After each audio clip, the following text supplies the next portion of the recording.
If you enjoy what we do, please support the channel by giving the video a like.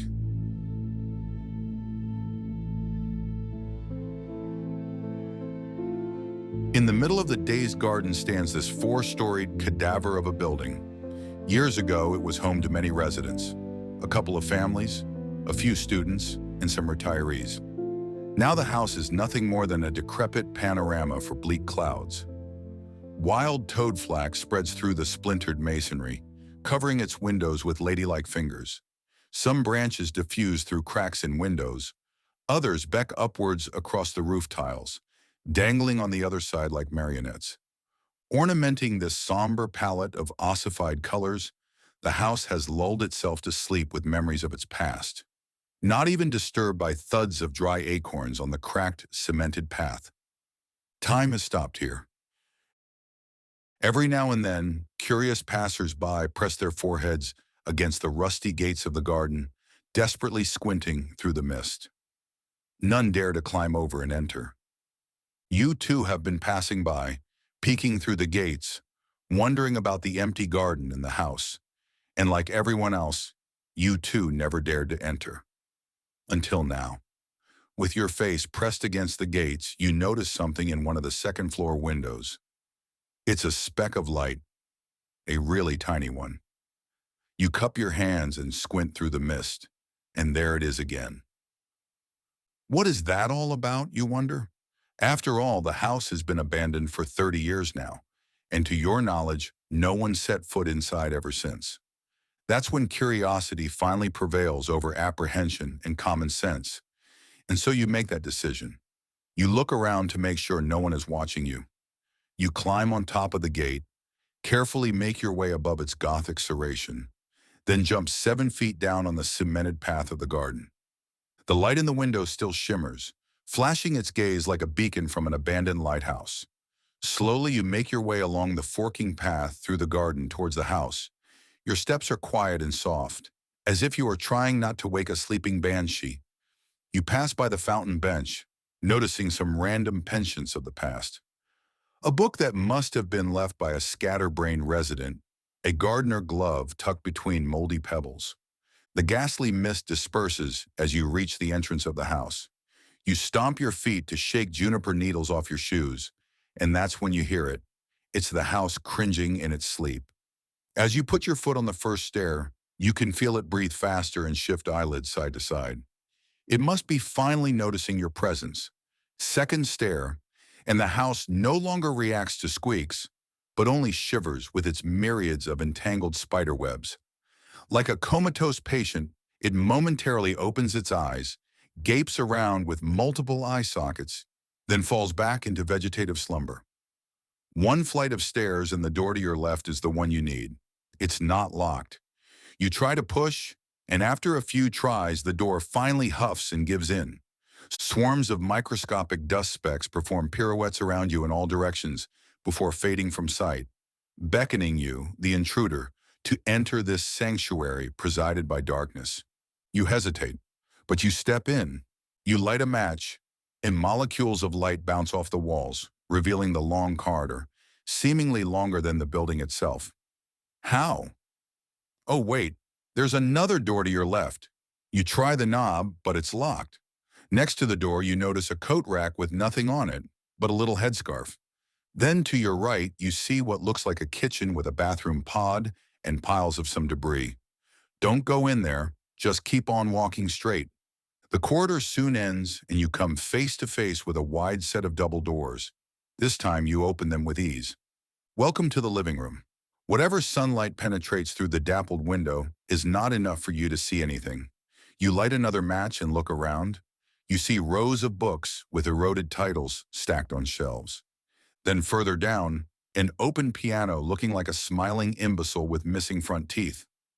Then, a carcass of what once was a desk, with random wood planks covering its frame, a sooty glass vase, an armchair facing the other way.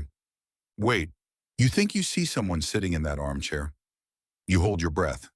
Who's there? You whisper. Taking cautious sideways steps, you walk around maintaining a distance of few feet between yourself and the figure in the armchair. You can hear your own heart pounding against your chest cage. Trickles of sweat run down your brows, and you don't notice the match burning your fingertips. You twitch and lick your finger. You pick your last match. Yes, only one left in the matchbox. You nervously rub it against the side of your matchbox 3 or 4 times until it finally draws aerial hues in the air. As the sulfur light once again illuminates the living room, you find yourself standing right in front of that someone. That someone is still sitting in the armchair. That someone is looking right at you. That someone is me. I am a girl about 6 or 7 years old. I live here. Those are my books, and that vase belongs to me too. I tried learning piano once, only to be driven away by its constant, throaty mocking of my poor skills. I gave up. And now the piano is nothing but a quiet observant to my daily routine. Speaking of routine, it consists of seating in this old armchair, leaning my palms on the armrest, swooning in and out of existence. My whole existence is in waiting. Who do I wait for? I wait for her, the elderly woman who lives in the other room. I wait for her to call upon me, and so I sit, and I stare at the dim window looking from the rear side of the building. There are trees that grow there, and from time to time I see blotchy specks of sunlight slicing through the evergreen maze of conifers. Other than that, nothing is happening. No visitors and no occasional intruders. Only in my imagination, including you. Evening creeps in, drawing strange gallows on the ceiling. When it gets darker, I hear thousands of voices oscillating through the corridor and the room and the imbecile piano in the armchair. The voices, cognizant of my presence, intensify like a pendulum in reverse motion, calling me by my name. These are the voices of the yore, of places and sounds and smells. Names long forgotten, eclipsing slowly like smoldering grass. This quiet peace is only disturbed by the clamor of dripping faucet in the kitchen every hour and pacing of the elderly woman in the adjacent room. She paces from one corner to another. I dare not enter her room, not until she calls me, and that's when I suddenly hear it. First it sounds like a distant ah. There it is again, this time a bit more pronounced. I move toward the door of my sanctuary, my living room. I stand by the doorstep, and I hear it again, this time much clearer. Child, that cannot be a mistake. It's her. Goodbye, piano. Goodbye, armchair. Goodbye, books. I float down the corridor, gently caressing the ceiling with my hair. As I come closer to the bedroom, the voice resonates with overlaying echoes, and dormant echoes retort to her in their peculiar unison. The door to her bedroom is locked, but it isn't locked for me. I open and I float into her room, hovering above the floor like an apparition.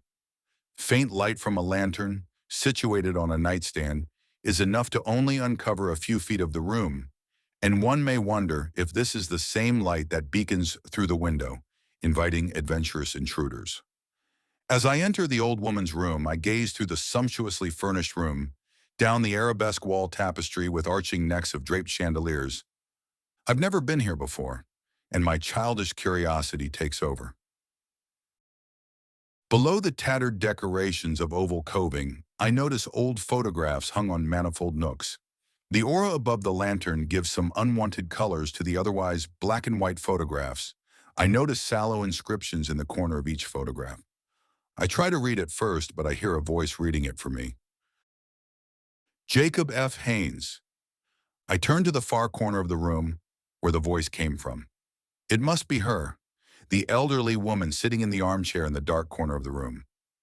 Jacob F. Haynes, says the voice again. That's the name of the photographer, the person who took that photo. The first photograph on the right was taken in March of 1932. Me and my brother Henry, the very year he died. We grew up in a much larger house by the Delmar Gardens off Morgan Street. A big patio with, there's that patio in that photograph to the left. Her croaky sentences finally cease, and I can feel her shivering stare through the brown darkness. I can hear her taking loud sips of breath between words like ebb and tide of an ancient ocean. If I take another step, I will see her face, but she stops me and commands to take a seat on the ottoman. My name is Ariadne, she says. I was only 9 when Henry died. She pauses to repel the sudden onslaught of painful memories, then takes a deep breath and slowly goes on. Henry. My brother Henry was always an ill boy, but before the Great Depression hit, it was not something we worried about. Father's business was blooming. We had access to the best specialists. We had enough money for expensive prescriptions. Then the Great Depression came, and the businesses that we owned slowly but surely went up in smokes. The photograph in the upper left, yes, that one. It's my father in front of our old house. We sold it the next year. I cried. So did Mother, even when she tried to soothe me. That is when we moved here to the second-floor apartment in this residential building. This is my room, mine and Henry's. He slept right there, exactly at the same spot where those photographs are. While we tried to make ends meet, his disease only got worse. Doctors gave it a medical name, polio. Other doctors gave it a scary nickname, plague of the century, and they told my father that Henry had to be hospitalized. Henry died on Christmas Day. His body, weakened from numerous childhood illnesses, could not withstand another challenge. He was lucky. I knew he was. Others like him that I saw in the hospital lived on. Children of his age, some older, some younger.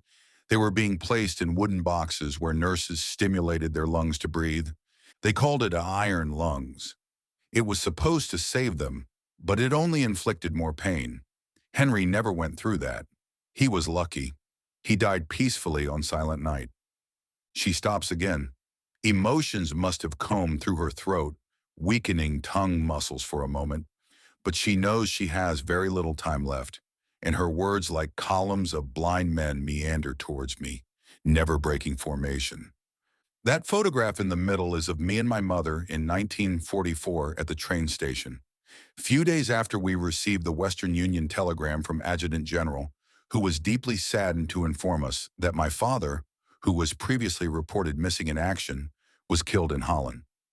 The day after we received the death telegram, I informed my mother that I was joining the military.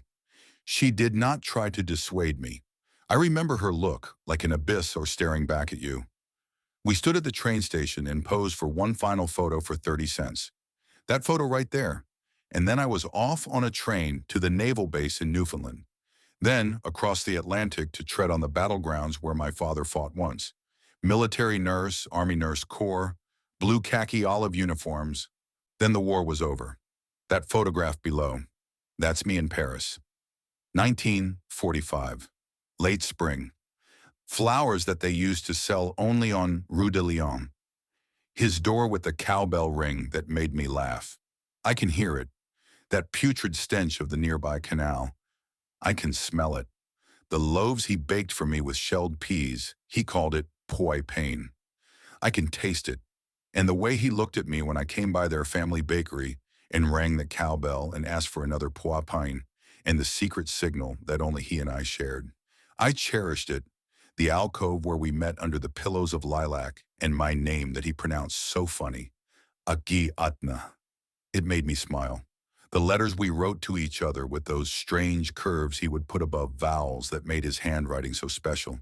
And then, our dreams, our funny dreams that whirled in the air, tap-danced on monastery towers, before dispersing in the lagoon sky.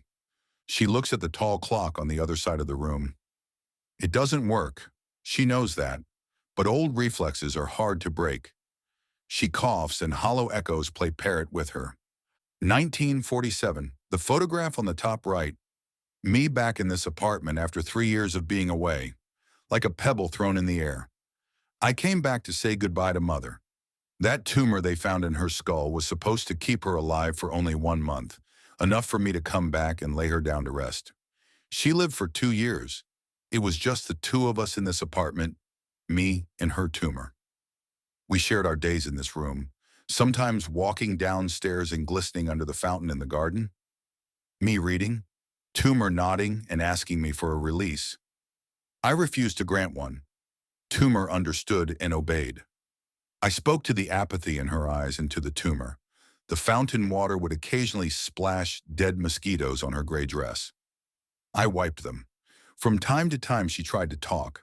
But that sounded only like croaking, followed by a gasping cough and drooling. My 1 month return home turned into 2 years, which then turned into a lifetime. I stayed by her side all that time, and I stayed when she passed on, and I stayed thereafter. 1959. That photograph right there, yes, oily and yellow. The last photograph of me, the last photograph of this building, while it was still alive. A few years before that, I managed to buy the building from previous owners for a very cheap price. They wanted to sell it quickly, and frankly, no one was interested in buying an old decrepit house. No one but me. Little by little, all residents have moved out. You can see the house in the background in that photograph. Only our window is lit, others, dark.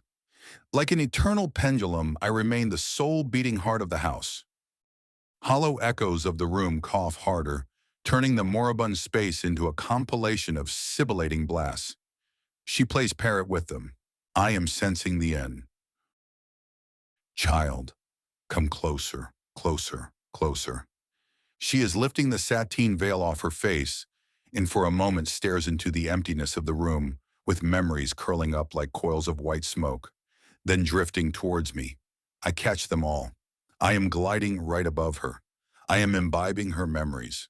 I am an infant popping soap bubbles.